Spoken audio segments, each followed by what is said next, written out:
வணக்கம் யுவர்ஸ். ஸ்ரீமத் பாகவதம். ஸ்ரீமதி கீதா வீரராகவன் அவர்கள் எழுதி வரும் ஸ்ரீமத் பாகவதத்தில் 4வது ஸ்கந்தம் முடிவடைய போகின்றது. இது முதல் புத்தகமாக வெளிவர உள்ளது. பெக்கிட்ரம் டேல்ஸ் நிறுவனத்தார் 12 ஸ்கந்தங்கள் கொண்ட ஸ்ரீமத் பாகவதத்தை 3 புத்தகங்களாக வெளியிட உள்ளனர். இதனை நீங்களும் வாங்கி படித்து மகிழலாம், மற்றவர்களுக்கு பரிசாகவும் அளிக்கலாம். ஸ்ரீமத் பாகவதம் பகுதி 28 காண்போமா? சுயம்புவ மனுவிற்கும் கர்த்தம பிரஜாபதிக்கும் இடையே நடந்த உரையாடல். தன்னுடைய ஆசிரமத்திலேயே கர்த்தமர் சுயம்புவ மனுவின் வருகைக்காக காத்திருந்தார். நாளை மறுநாள் வந்து உன்னை காண்பார் என்று பகவான் கூறியபடி சுயம்புவ மனு அவருடைய மனைவி சதரூபா மற்றும் மகள் தேவகூதியுடன் சரஸ்வதி நதி அருகில் இருந்த பிந்து சரஸை அடைந்தவுடன் தெய்வீக தன்மை தெரிகின்றது. கண்டிப்பாக இந்த இடத்தில்தான் பகவான் கூறிய மாப்பிள்ளை இருக்கின்றார் என்பதை உணர்கின்றனர். நாரதர் மூலமாக கர்த்தமரை பற்றி சுயம்புவ மனு முன்பே அறிந்திருந்தார். அவர் சொல்படித்தான் இங்கு கர்த்தமரை காண வந்து கொண்டிருந்தார். கர்த்தமரை அவருடைய ஆசிரமத்தில் சந்திக்க வருகிறார். மன்னர் சுயம்புவ மனு காய்ந்த ஓலைகளால் வேயப்பட்ட குடிலை அடைந்தது மட்டுமல்லாமல் முனிவருக்கு தன் மரியாதையுடன் கூடிய வணக்கங்களையும் தெரிவித்தார். அதுபோல தம் குடிலை அணுகிய மன்னர்களுக்கு முனிவர் தம் ஆசிகளை வழங்கினார். இது அவரது கடமையாகும். கர்த்தமர் எப்படி இருந்தார் தெரியுமா? பிராம்கம் பத்மபலாசாட்சம் ஜட்டிலம் சீர்வாசசம் உபசம்ஸ்ரிதத்ய மல்லினம் யதார்கணப சம்ஸ்கிருதம். நல்ல உயரமானவராக இருந்தார். நீண்ட அழகிய கண்களோடு இருந்தார். தலையிலே ஜடாமுடி தரித்து தபஸ்வியாக இருக்கிறார். மான் தோல் அணிந்து அழுக்கான உடையை அணிந்திருந்தார். சுயம்புவ மனு அவரை அணுகி பார்த்த பொழுது அவர் பட்டை தீட்டாத வைரம் போல் விளங்கினார். கர்த்தமரின் வெளிப்புற அழுக்கை ஆடையை அவர்கள் பொருட்படுத்தவில்லை.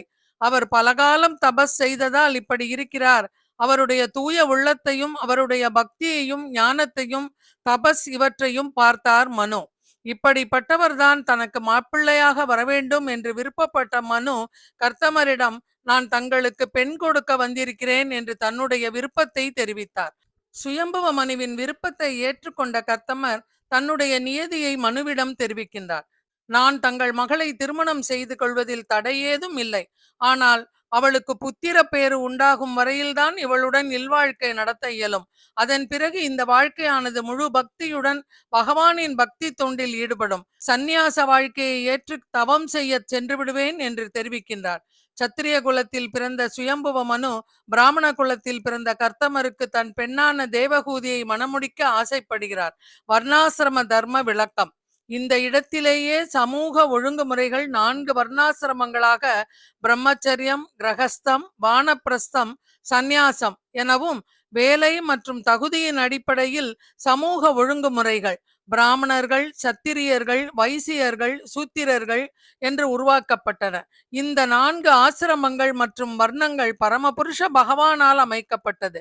இவை பகவத்கீதையில் உறுதி செய்யப்பட்டு விரிவாக எடுத்து கூறப்பட்டுள்ளது. சாதூர்வர்ணியம் மயா சிருஷ்டம் குணகர்ம விபாகசக தஸ்ய கர்த்தார அபிமாம் வித்ய கர்த்தார மவ்யயம். 3 வித இயற்கை குணங்களும், அதாவது சத்துவகுணம், ரஜோகுணம், தமோகுணம், மனித சமூகத்தின் 4 வகை பிரிவுகளும் என்னாலேயே ஏற்படுத்தப்பட்டன. இம்முறையை படைத்தவன் நானே ஆயினும் மாற்றமற்ற என்னை செயலுக்கு அப்பாற்பட்டவனாகவே நீ அறிய கடவாய் என்கிறார் பகவான் ஸ்ரீ கிருஷ்ணர். 4 வர்ணங்களும் பிறப்பால் வந்த வழியை காட்டிலும் ஒரு தனி மனிதனுடைய குணங்களாலும் அவன் செய்யும் கர்மங்களாலும் அமைகின்றன என்று கூறுகிறார் பகவான். இங்கே சுயம்புவ மனுவுக்கு கர்த்தமர், கிரகஸ்தர், கிரகமேதி இரண்டிற்கும் உள்ள வேறுபாட்டை விளக்குகிறார். கிரகஸ்தம் ஒரு ஆசிரமமாகும், ஆன்மீக ஒழுங்குமுறையாகும். கிரகஸ்தருக்கு தகுதியான மனைவி ஆன்மீக செயலின் முன்னேற்றத்திற்கு உதவியாக இருப்பாள்.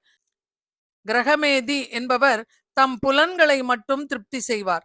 அதாவது புலன் இச்சைக்காகவே மனைவியுடன் வாழ்பவர். அதனால் அவர் கிரகமேதி ஆவார். மனு மனித இனத்தின் தந்தை ஆவார். மனிதன் என்ற சொல் இவரிடமிருந்து வந்ததாகும். ஸ்வயம்புவ மனு ஒரு ராஜரிஷி. மண்ணுலக இன்பத்தில் ஆழ்ந்திருந்தாலும் இவர் வாழ்க்கையின் கடைநிலைக்கு இழுத்துச் செல்லப்படவில்லை. ஏனென்றால் அவர் உலக இன்பத்தை கிருஷ்ண உணர்வு சூழலில் எப்போதும் அனுபவித்தார்.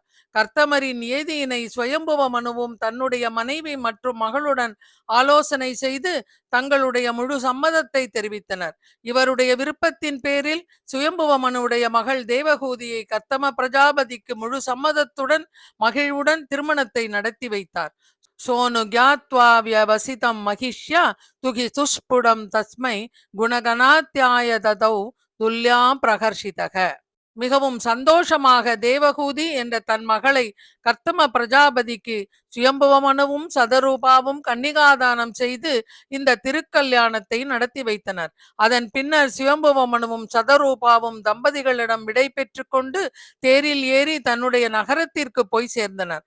கர்த்தமர் தேவகூதி இருவரும் இனிமையுடன் வாழ்க்கையை தொடங்கினர். தேவகூதி தன் கணவரின் மனம் கோணாமல் அவருடைய விருப்பம் அறிந்து பணிவிடைகள் செய்து வந்தாள்.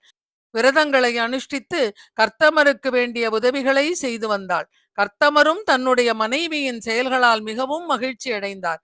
பகவானுடைய ஆசீர்வாதத்தின்படி தேவகூதிக்கும் கர்த்தமருக்கும் 9 பெண் குழந்தைகள் பிறந்தனர். ஒரே பிரசவத்தில் பிறந்தனர். கலா, அனுசூயா, ஸ்ரத்தா, அவிர்பூ, கதி, கிரியை, யாதி, அருந்ததி, சாந்தி என அப்பெண்களுக்கு பெயரிட்டனர். குழந்தைகள் பிறந்த பிறகு தேவகூதி தன் கணவனிடம் தாங்கள் முன்பே கூறியது போல் இந்த சந்நியாச தர்மத்தை ஏற்றுக்கொண்டு சென்று விடுவீர்கள், எனக்கு உபதேசம் செய்துவிட்டு செல்லுங்கள் என்று வேண்டுகிறாள். அதற்கு கர்த்தமரோ தேவகூதியிடம், நான் தவம் செய்யும் பொழுது 9 குழந்தைகளுக்கு பிறகு பகவான் தானே மகனாக பிறப்பதாக என்னிடம் வாக்களித்துள்ளார். அதனால் பகவான் மகனாக பிறப்பதை பார்த்த பின்தான் சந்நியாசம் செல்வேன். நமக்கு பிறக்கும் அந்த மகனே நம் இருவருக்கும் தத்துவங்களை உபதேசம் செய்வான். நாம் அதுவரை காத்திருப்போம் என்றார். கபிலரின் அவதாரத்தை பகுதி 29 காண்போமா? இந்த வீடியோவில் வரும் பூ அலங்காரங்கள் எல்லாவற்றையும் அழகாக செய்து எனக்கு அனுப்பி கொடுத்தவர் ஸ்ரீமதி லலிதா பாலசுப்ரமணியம் அவர்கள். அவர்களுக்கும் நன்றி. நன்றி, வணக்கம்.